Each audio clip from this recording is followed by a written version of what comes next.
Lusaka has a population of almost 3 million people. We generate waste of up to 1.2 million tons per annum. Only half of that is collected by the local municipality. The rest rots where it is generated. And this idea that a neighbor's friend together with aimwith can team up to provide a common good for the people, I think that is a very innovative idea which will not only reduce the impact of diseases on the community, but will create jobs for the young people.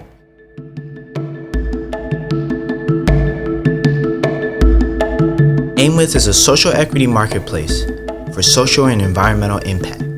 Our market-based approach brings together crowdfunders, impact investors, philanthropic organizations, and social enterprises into an outcome-based project. We don't care having your money. What we want is, we want to see something that will help the community. So it's not a question of changing the policy. We still have the question of changing the mindset. The mindset not only about the community, even the implementers of the system must have a mindset change. I think it's the first time I'm meeting the gentleman. Yes. I've been refusing to attend to these meetings. I've said, look, these are the same guys who come, con you, and then leave. But after they persisted, I said, all right, let's see them. But what we don't want again is, where you come in like this, then down the line 6-5 years, we don't see you. What makes us different is that we look at, to have a long-lasting change, you have to have a long-term vision and long-term financing.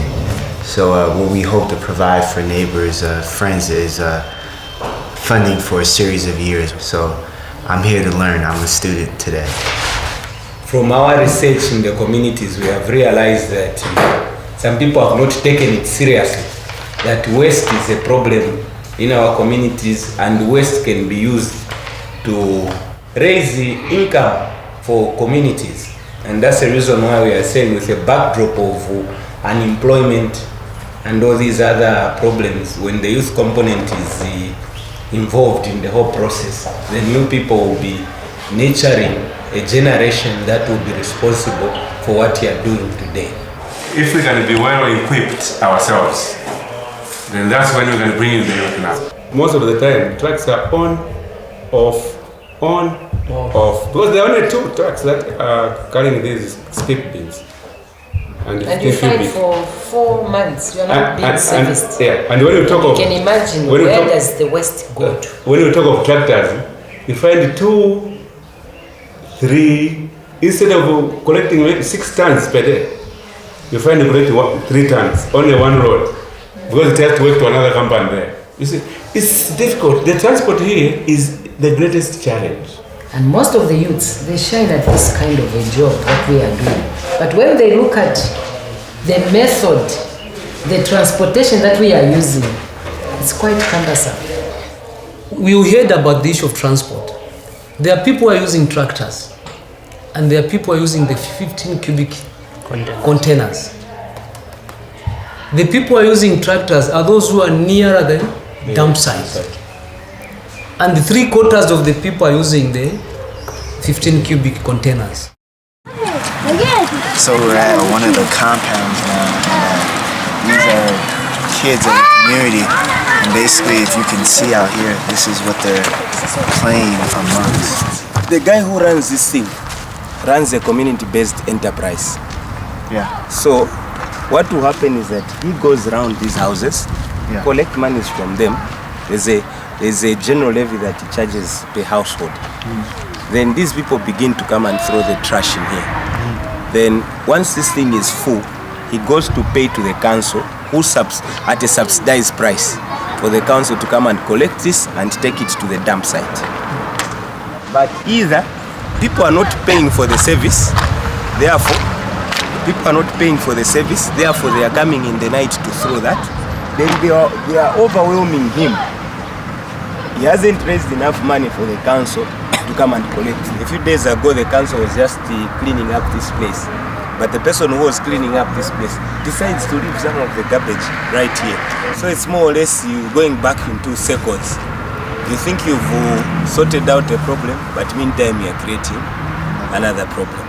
Because you can imagine this thing is burning right now, it's choking people. There are toxins in there.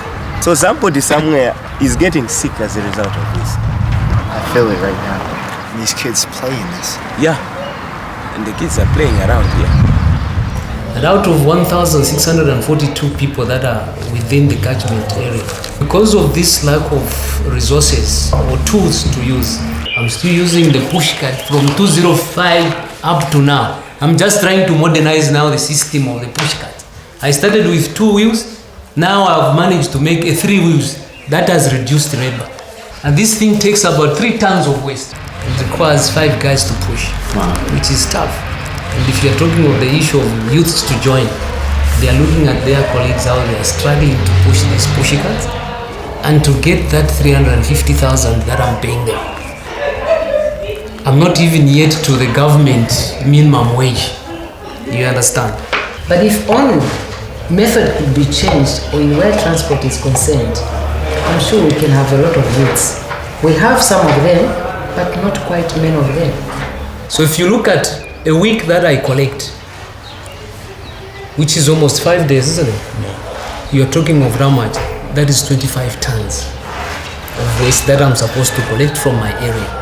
Now at the moment, I'm only able to collect about 14 to 18 tons of waste. Because of what? Transport. Now when I'm supposed to be collecting 25 tons of waste, and now I'm collecting 14, which means there are some people in the areas that will be affected. Waste will be piling. So now I have a challenge again to go and collect the waste which was pending for the other week. So you find that by the time I'll be finishing that, the other area, they are suffering.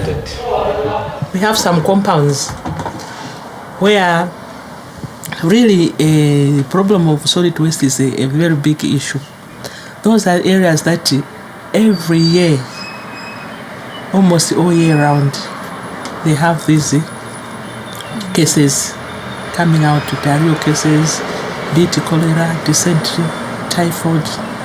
They still have, and it's still a very big public health problem. Because if waste is just disposed of anyhow, during the rain season we have a problem because there's seepage. Yeah, so waste, if it's not taken care of, there's seepage down and there's underground contamination of water. Under normal circumstances, this thing is supposed to be on a slab. What is dripping from there is not supposed to be penetrating into the water table. You dig 1 meter here, you will find water. Wow.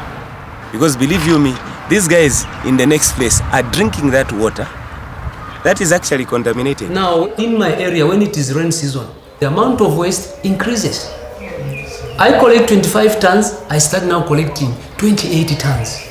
Will be maybe a week or 3 weeks or a month, no trucks. Now imagine people are generating 5 tons every day. If it goes for a month, are you going to remove that waste? So transport is a cardinal issue. The LUSAKA City Council have a problem of transport. But does the local authority got the means of transporting? It may not have the capacity to operate in all the compounds or all the communities. But if another ministry or organization came in to say, no, us will be offering transportation of the garbage or the waste, that would be better. This is the place called City Market in LUSAKA, where all the marketeers, they dump the waste here. The City Council, I'm told they have ordered more trucks to come and assist clearing the garbages. But when it comes to the rains, when it is flooded, then we have all the problems of diseases, waterborne disease and cholera as well. When you have cholera, it doesn't matter if it's 1 case or 2 cases. A country gets quarantined both from visitors coming in for business and visitors coming in for tourism. So the impact of the project that you are helping us to implement is immense if you look at it at the national level and the global level. You can't go to work if you're sick. We can't. And you find that these are the same people where if you don't work, then you don't eat. And the kids can't go to school. I can see how it has a multiplier effect. Yeah. It affects everything across the board. So and that's the reason why us, as neighbors friend, we're looking at a scenario where instead of having garbage like this, garbage should be sorted out from the very households. Because when you look at the tonnage of these plastics that we have here, when you take it to a recycling plant, I think we should be able to come up with 10 or 15 buckets from here. Yeah. So it's just a matter of having a sustainable policy. So during the rainy season, all this picks up and washes everywhere. Yes. When there is a rain season, that's why they had put that drainage system there to assist when it is flooded, then water floods from there. Once this drainage is blocked somewhere, you can't pass. They use now gumboots because of fearing the diseases. So this is the place. How high does it get? From here to here, it's how many meters? Probably a foot. Yeah, about 2 meters flood. Wow. So that's why I find that they are trying to make sure that before the rains comes, then everything is collected to the dumping site.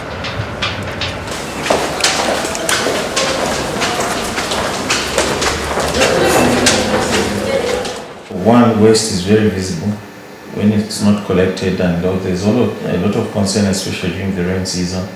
Plastics, because they are non-biodegradable, they block, sewer lines, they block drain pipes. Right now, of course, they're clearing, but it's money that could have been spent elsewhere.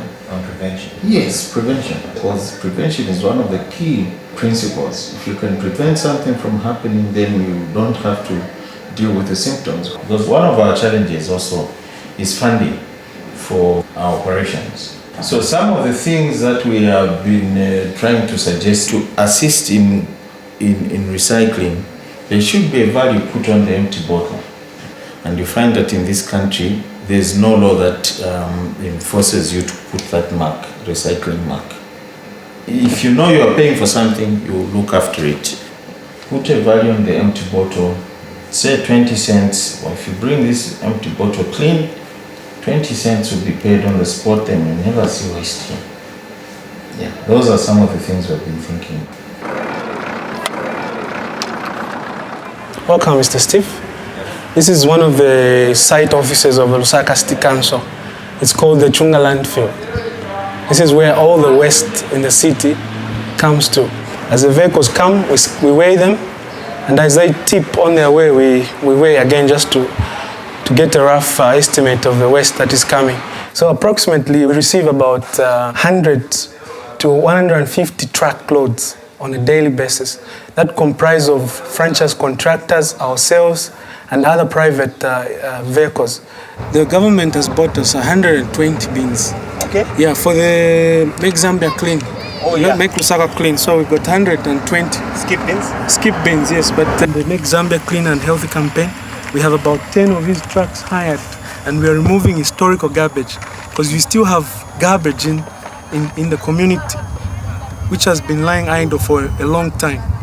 And in order for us to change the mindset, first we must remove all the garbage and begin to introduce the ideas we're talking about of segregating waste.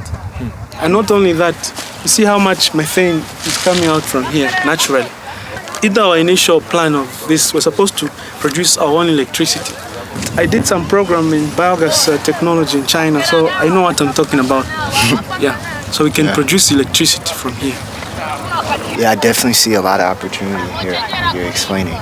This place has got life. That's why you have people here.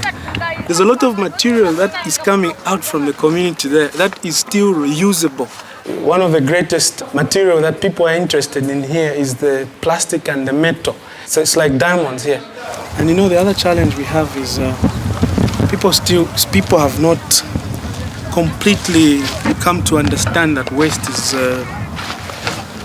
a cost on its own and should be paid for, So we're still collecting waste which is not paid for. You understand? Yeah. People pay for electricity, they pay for water, people pay for TV license, but they don't pay for waste. So if we can have a serious injection, yes, in the early stages it might not seem to be profitable, but 3-4 years down the line, we realize that we will be able to sustain ourselves and then have a positive impact on the lives of people. Because right now, even the information system arrangement for the country is not up to date.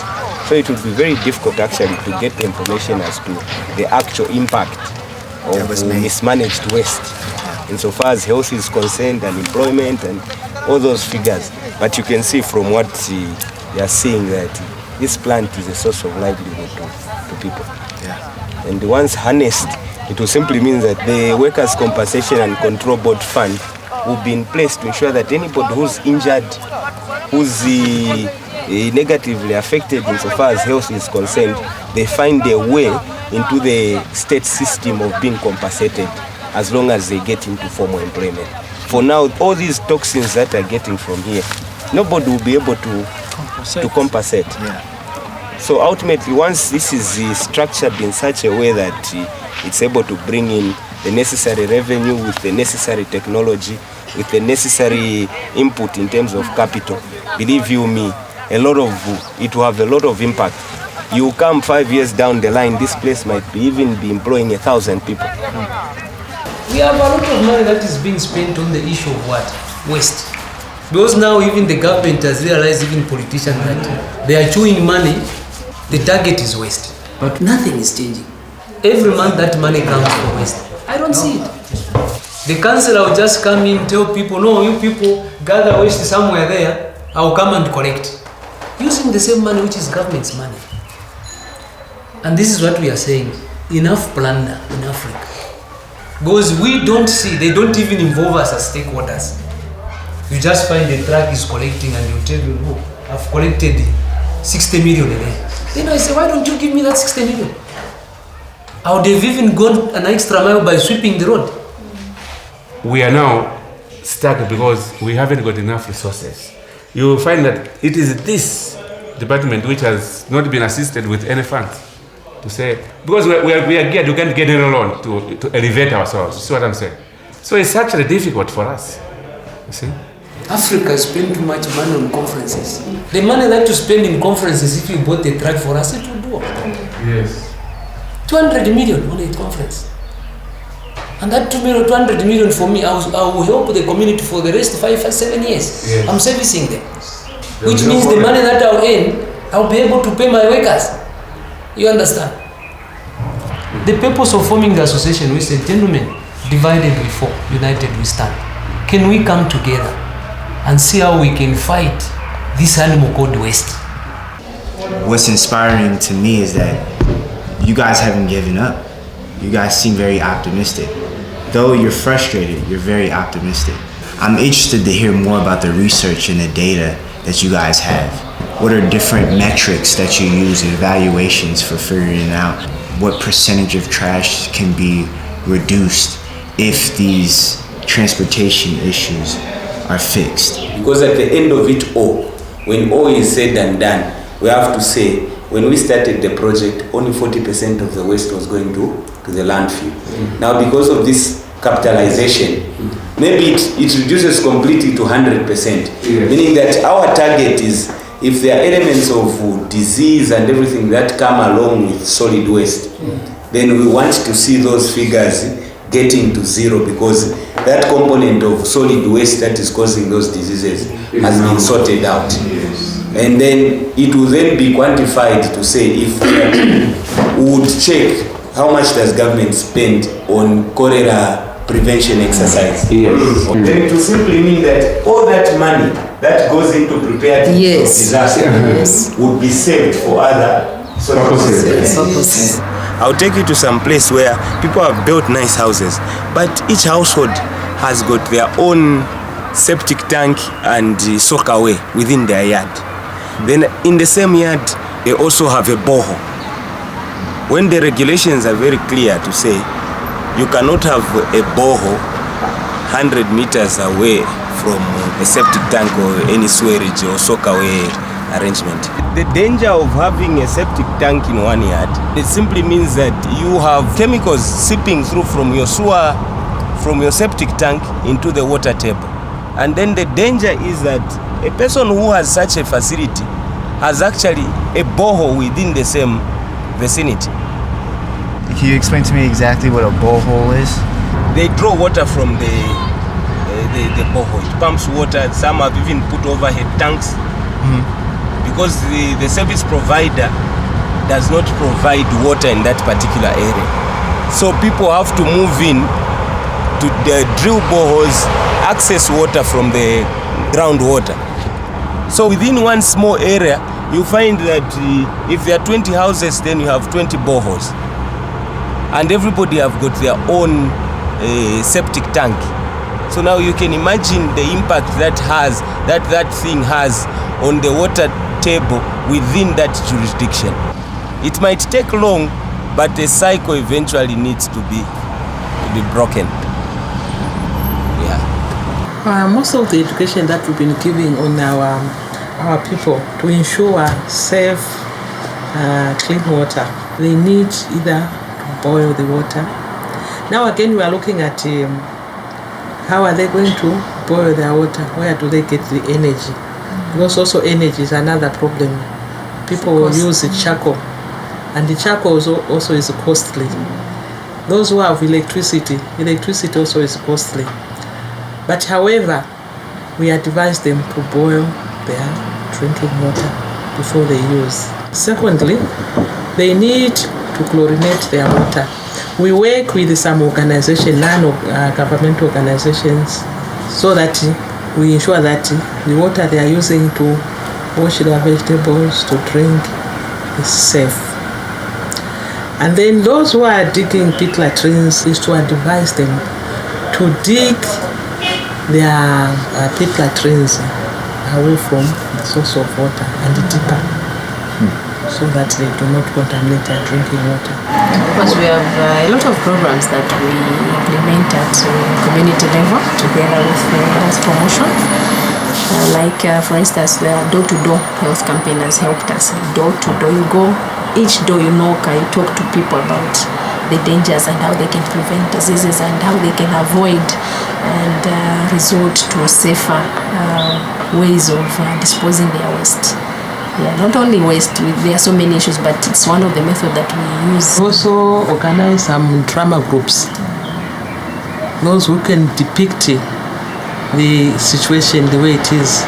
So people can understand more when somebody who is within from their community is talking about a problem which is affecting them.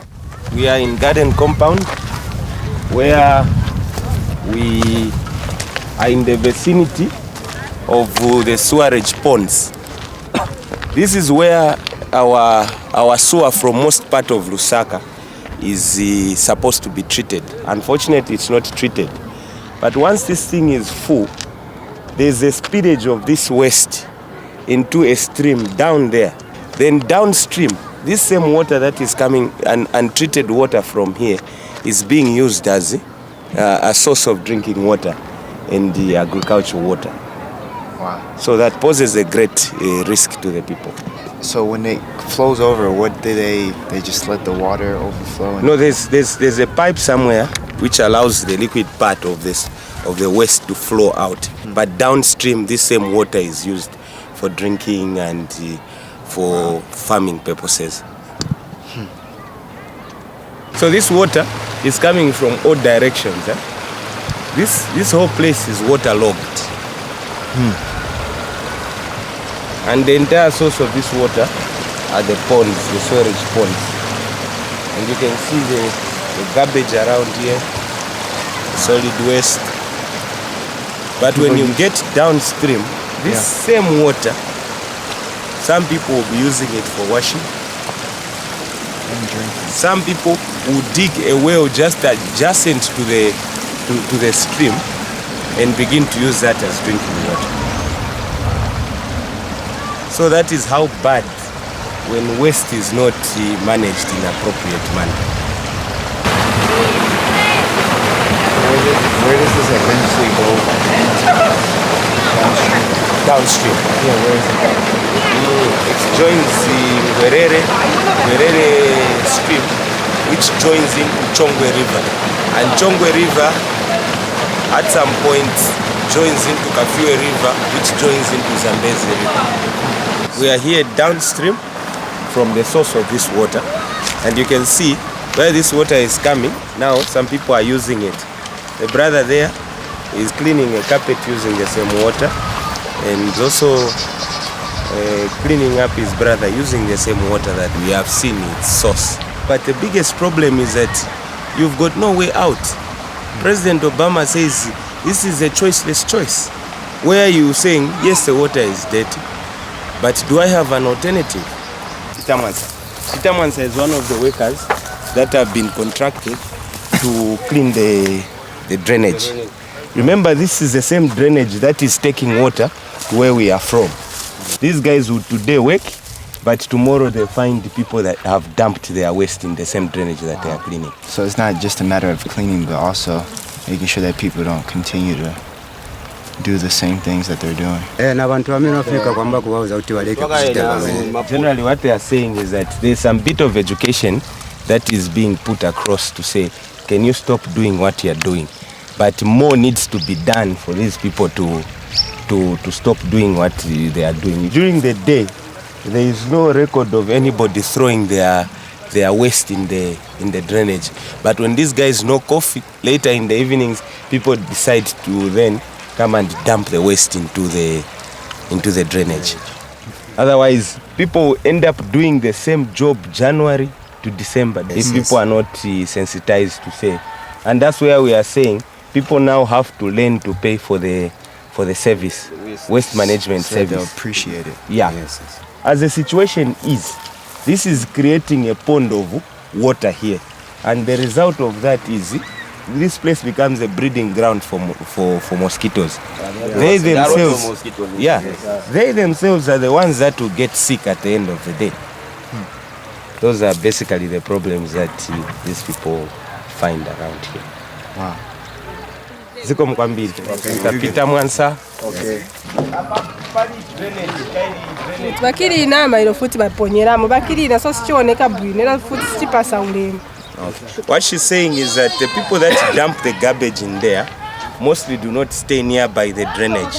They come from elsewhere, but the people that live in this locality have got one spot where they throw their garbage, then later on burn it. But the reason why they burn the garbage is because they are always skeptical about getting diseases because of the fact that the garbage is mounting without anyone collecting. As at now, most of the communities, they know that burning is discouraged. Council has subcontracted some contractors who are on the ground to collect garbage or waste at a levy. Small levy you pay, they have to pay. Yes, so maybe just a few cannot afford, or there are majority anyway that cannot afford, but burning is discouraged, and it has effects because of respiratory infections. Yes, and even pollution of the environment, because we are talking of the ozone layer. We damage the layer mostly every day. Yeah, so council is on the ground to see to it that it's not done, but it is done. But people are aware. Is she willing to pay for it? Mungafune kulipira. Kani tiziteteza na hivi. She's willing to pay for the service, except that there's no one to do the collection from here. So probably would even be safe to conclude that the reason why these people come and dump is because near this place there is no one who's carrying out the service of collecting that garbage. This area here has a population of over 5,000 people. Wow. Over 5,000. Yeah, this is the only one that is working. How many other ones are out here that are broken? There are 4 others that are broken. Wow. But the distance between this boho and the next boho is unimaginable. Just because there's a pump here doesn't mean this water is any cleaner than the water in the drainage system or in sitting water anywhere. It's not clean. It's not 100% clean. My problem is chimafa. 1 month suffer. 1 month suffer. Okay. She says there's no water in the area, so this thing is helping them. But the difficulty that they face is the fact that there is always a breakdown during the rain season. That's when community health supporters come here with the chlorine, just during the rain season. And not all year round. All year round, nobody is here. People must have access to chlorine so that this at all times, not just when it's rain season. And she's just explaining to me that the mealie is white, but the reason why it turns this color is because once they draw water from the borehole here and boil it, the water changes its color to somewhat brown. And that's the reason why there's this disparity. Now, we might not understand, we might not know what health implications this color has, but people are busy eating because this is our staple food here. When there's a breakdown here, they get the water from the well. Okay. She says, yes, they do have outbreaks, but they don't know whether it's as a result of this water or it's the food that they are eating. Oh, wow. So it even goes back to the part of our leaders, the people that manage our resources, because this commodity is supposed to be made available to these people at all times. Yeah. That's why as neighbors friend, we want to, when we embark on such a project, we want to be a sustainable project. It's better somebody is drawing water, is paying for this water, but once they are paying for this water, it's better this water is being treated at the same time. Yeah. Now I want to show you where waste, they bury the waste. But are you willing to pay? If somebody had to come here and told you people, can you be paying 10 pin, 20 pin to come and collect your garbage? Are you willing to do that? Very willing. So does it mean that there's nobody who comes here to collect the garbage? No, they just pass, just along the right side there. So they have no option but to bury their own trash. And burying it, you see the proximity.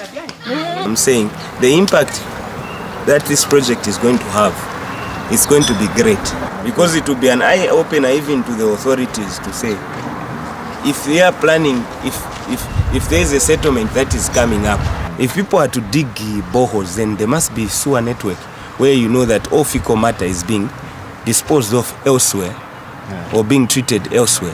What are both your thoughts on the progress of Keep Zambia Clean campaign? Yeah, the campaign itself was very good, and I think the purpose was very clear, and the goals are clear and very good, but the implementation, the way maybe the community has received it and the way we handled it, at the moment it's a bit quiet, but it was launched, and I expected that even by now we should all be conscientized that this is the way to live. But it was like it was amplified at a certain period. Then along the way, it's quiet, but the campaign is still there. With the community, there are certain things that you have to do, but those things I think they haven't been done already. But of course, I will not say it's not just on the part of the community. Even as the implementers, are we there to monitor? Yes, to monitor what is happening. Have we identified the gaps, and how are we attending to those gaps? Are we responding? How are we responding to those? So for sure, we will try. The service is there, give them education, but on the other side, if they cannot respond positively, then there's a gap there, and the gaps are there. My name is Irene Shibupiji. I'm the initiator of the Neighbors Friend concept. We want to involve each and everyone to change their standard of living in the community, starting from the household level. 80% of the Zambian people are living in a poverty situation. So to change this, we don't have to wait for somebody to come and help. We should ourselves stand up and do the work. We're going to meet with the waste team of Neighbors Friends, so I look really forward to that, really getting to know about the operations of Neighbors with Friends in a more, I guess, visual and detailed manner. first want to welcome all of you to this meeting. This is a core team of the Waste Management Project. We have a program here where young people come through. Mostly they are unemployed, educated, and basically hopeless about what to do. You have a degree, you have a certificate, and you don't have a job. So we mentor young people. And out of one of those mentorship programs, Caroline and Isabel said that they had a challenge in the area where they come from. And that challenge was about waste and the stench and disease that it was causing.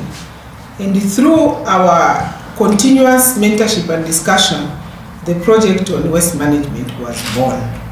And the approach that we've taken as Neighbours Friend is a bottom-up approach, where the communities will identify their challenges, and out of the mentorship programs that we have, we mentor them to believe that those challenges that they are facing can actually be turned into opportunities. I think you are aware that Africa has received massive foreign aid and it hasn't made the impact. And we think ourselves that the reason we don't make impact with foreign aid is two. One, most of it goes into administrative costs. The second issue is that the people are taught to expect gifts. So they don't take full charge of what they're supposed to do. And I think that the waste management is one sector where we can create a lot of jobs for our young people, have an impact on health, and have an impact on environment. We hope as we go along, we'll get to train the families and the households who we are working with to go green, because the motto for this team is that they are clean and green. Caroline, how are you doing on the waste management? So far so good. It has been very good because it's not only benefiting us, but the communities. We are going to be reducing cholera and diseases such as dysentery in our communities. At the same time, we are creating employment to some of the youths. So many people have been inspired. We have people who follow us and ask us about what we're doing.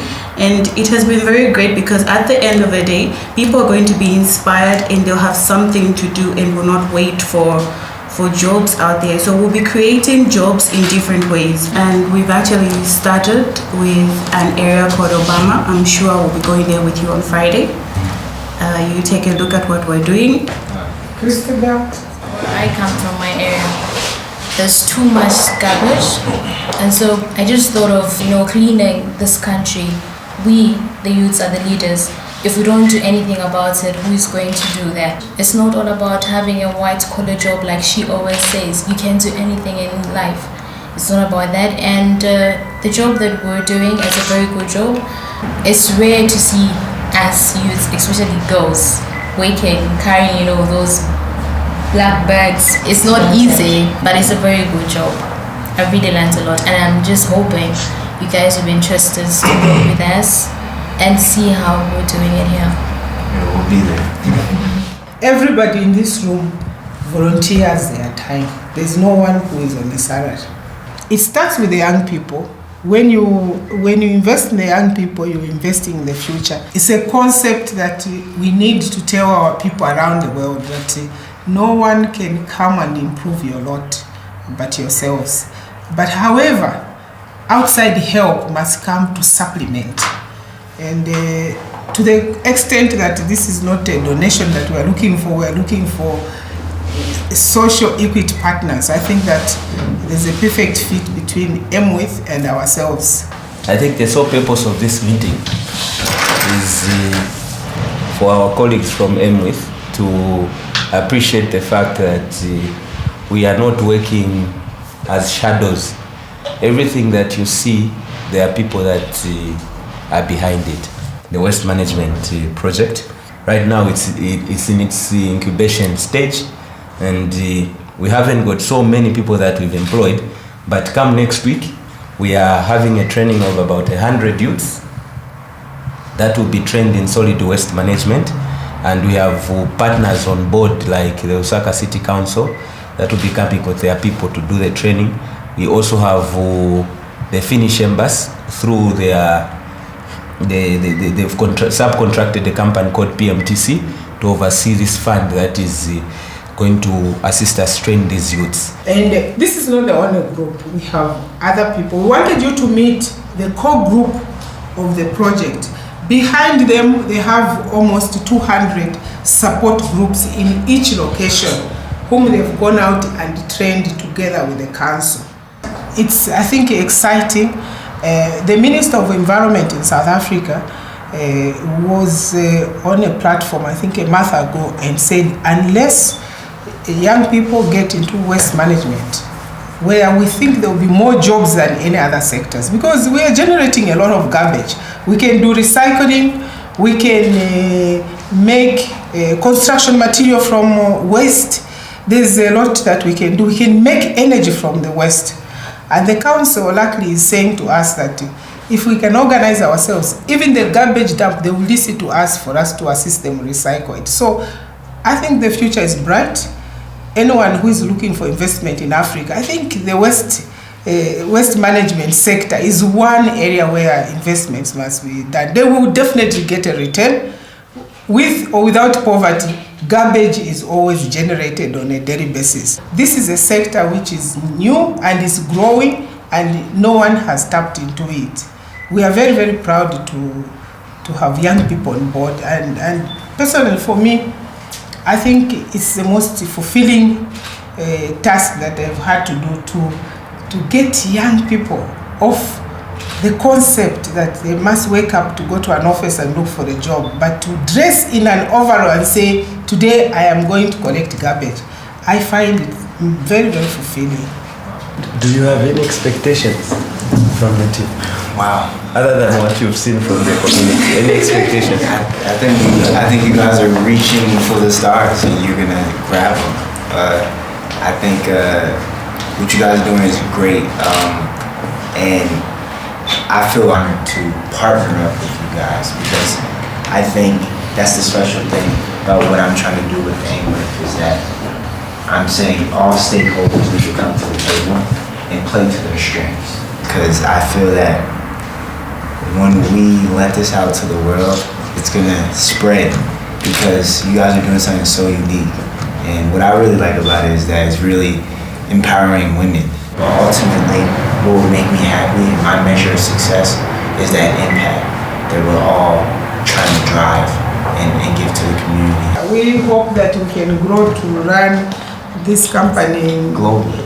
Yes, and it should be the model for Southern Africa, so we have to do things right now. And I hope to see a long-lasting working relationship and partnership between yourselves and Neighbours Friend. That's my hope, really. It's about the future. Thanks. And the document that gentleman was showing there, it's part of what we've requested. Was we need every CBE to give us a profile. How many you're servicing? Those that you are not servicing, what should be the reason why? So give us that information. And that's what I need to figure out how I can best serve you. This is only going to work if we work together. And that's the centerpiece to what I do. It's not one person does this and everybody has to come to the stakeholder. Yes. What's involved is philanthropic foundations, NGOs, social enterprises, private investors. And it's all these players together who are coming up with the solution for a long-lasting change. Not just something that you do for 1 year and then you leave and then it goes back to normal. We're seeking to eradicate some of these issues. I'm so happy that they brought you. What we'll do now, we'll work with them.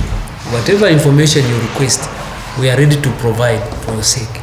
Personally, I'm very happy that you have opened up. We've seen the challenges that are there, and then you are willing to partner with us, because it would be wrong for us to ask for capital, which when capital comes in, the very key stakeholders are not willing to embrace the capital that you've brought in. That would not have any impact at all. So I believe that if this thing works out, I know my colleague who is working hard to ensure that it works out. Yes. I would appreciate if the association can always be there to support this notion, because you are on the ground and you know the challenges that are there.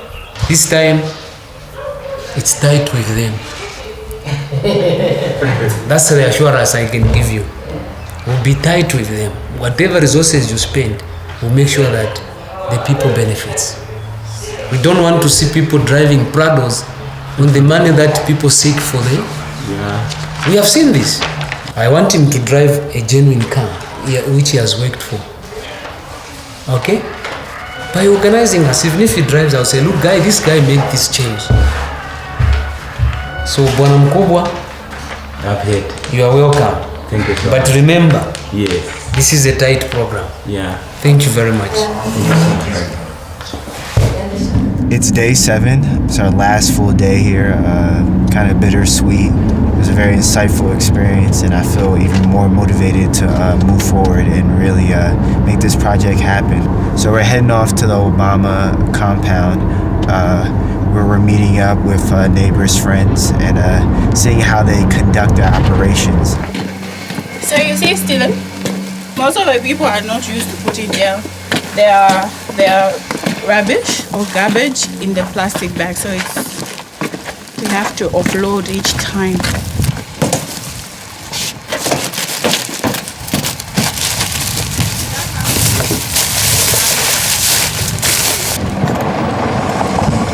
So what got you guys really interested in this particular Obama compound? I think we're just given at the council. We're just given by the council, and for them to look at this place is very far, and people have no chance where to throw their garbage because we're not allowed to dig pits and throw garbage in there.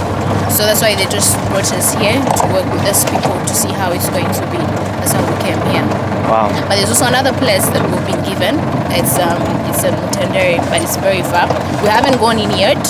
We're just waiting. We're preparing the contracts, and then that's the reason we're having those trainings that we'll have to just have manpower, to go talk to people in that area to tell them about the same thing about the garbage and everything.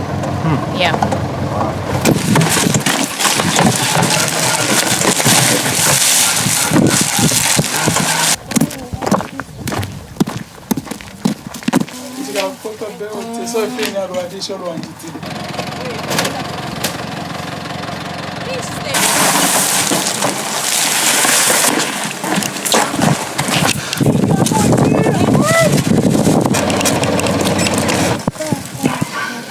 First the car goes, that's when she will go.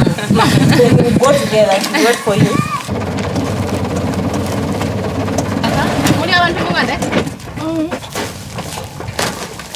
How many in total? Altogether? Yeah.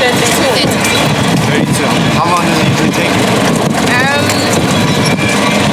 It takes is it 2 hours? 2 to 3 hours. 2 to 3 hours.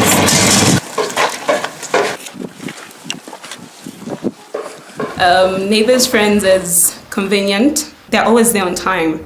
And then their sanitation arrangements are very good. Very, very good. We don't have any problems with them. We have certain companies that you would pay to, and then they'll come, either take maybe 2 weeks, 3 weeks to come and pick up your trash. But Neighbors Friends, they're always here every week with everything. So they're reliable. It's a very good program. So I really think it's better if a more serious company like Neighbors and Friends would be around the country. I think it would make a difference, because really the country is suffering with this sanitation thing going on, especially in town. So if they would go around even just in the city, like in town, it would be a very good thing. aimwith will be very helpful by bringing all the stakeholders to the table so that we can finally stop these issues from happening in the community. It's a pleasure to have the opportunity to team up with you and show the world that waste management is an issue that can be turned into an opportunity and create jobs and help people create sustainable livelihoods for themselves. In as much as we have challenges of unemployment, disease and hunger, we can do something, and I think that this is a very good example of a project where young people are motivated to get together and get out in the morning and go and do something in the community. And I think that the sheer empowerment of the knowledge they've acquired through the interaction between Neighbors Friend and aimwith is something that is most fulfilling and empowering. And when people have knowledge, I believe they have the freedom to create. They release their creative potential, and that's when you can see development.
Using tractors, and there are people using the 15 cubic containers.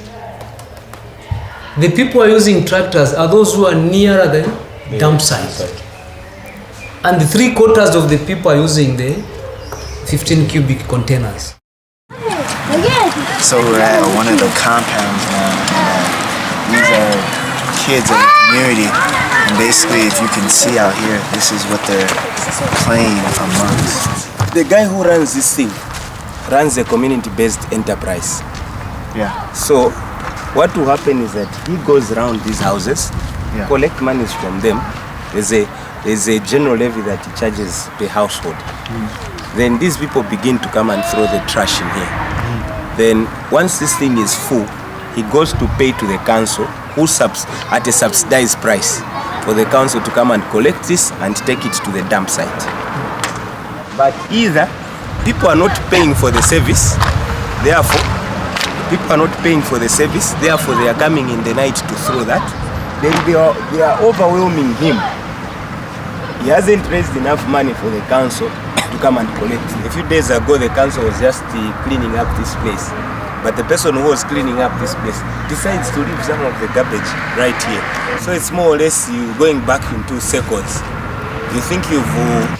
From our research in the communities, we have realized that some people have not taken it seriously, that waste is a problem in our communities, and waste can be used to raise the income for communities. And that's the reason why we are saying, with a backdrop of unemployment and all these other problems, when the youth component is involved in the whole process, the new people will be nurturing a generation that will be responsible for what you are doing today. If we can be well equipped ourselves, then that's when we can bring in the youth now. Most of the time, trucks are on, off, because there are only 2 trucks that are carrying these skip bins. And you find for 4 months you are not being serviced. And when you talk of... You can imagine where does the waste go to? When you talk of tractors, you find 2, 3, instead of collecting 6 tons per day, you find you collect 3 tons, only 1 road, because it has to wait to another company there. You see, it's difficult. The transport here is the greatest challenge. And most of the youths, they shine at this kind of a job that we are doing. But when they look at the method, the transportation that we are using, it's quite cumbersome. We heard about the issue of transport. There are people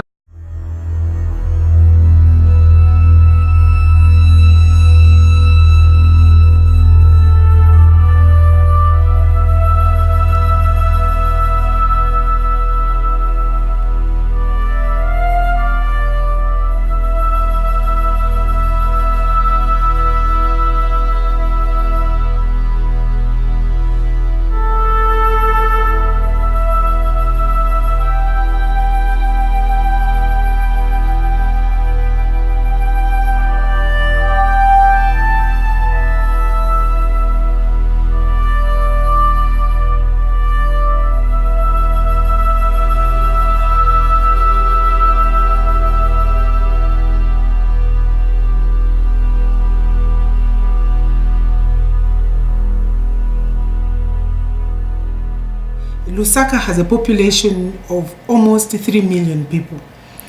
We generate waste of up to 1.2 million tons per annum. Only half of that is collected by the local municipality. The rest rots where it is generated. And this idea that a neighbor's friend together with aimwith can team up to provide a common good for the people, I think that is a very innovative idea which will not only reduce the impact of diseases on the community, but will create jobs for the young people.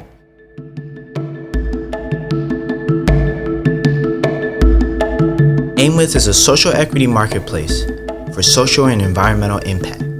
Our market-based approach brings together crowdfunders, impact investors, philanthropic organizations, and social enterprises into an outcome-based project. We don't care having your money. What we want is, we want to see something that will help the community. So it's not a question of changing the policy. We still have the question of changing the mindset. The mindset not only about the community. Even the implementers of the system must have a mindset change. I think it's the first time I'm meeting the gentleman. Yes. I've been refusing to attend to these meetings. I've said, look, these are the same guys who come, con you, and then leave. But after they persisted, I said, all right, let's see them. But what we don't want again is, where you come in like this, then down the line 6-5 years, we don't see you. What makes us different is that we look at, to have a long-lasting change, you have to have a long-term vision and long-term financing. So what we hope to provide for neighbors, friends, is funding for a series of years. So I'm here to learn. I'm a student today. Sorted out a problem, but meantime we are creating another problem. Because you can imagine this thing is burning right now, it's choking people. There are toxins in there.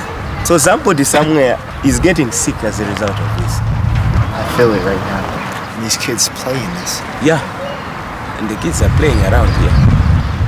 And out of 1,642 people that are within the catchment area, because of this lack of resources or tools to use, I'm still using the pushcart from 2005 up to now. I'm just trying to modernize now the system of the pushcart. I started with 2 wheels, now I've managed to make 3 wheels. That has reduced labor. And this thing takes about 3 tons of waste. It requires 5 guys to push, which is tough. And if you're talking of the issue of youths to join, they are looking at their colleagues how they are struggling to push these pushcarts and to get that 350,000 that I'm paying them. I'm not even yet to the government minimum wage. You understand? But if only method could be changed on where transport is concerned, I'm sure we can have a lot of youths. We have some of them, but not quite many of them. So if you look at a week that I collect, which is almost 5 days, isn't it? Yeah. You're talking of how much? That is 25 tons of waste that I'm supposed to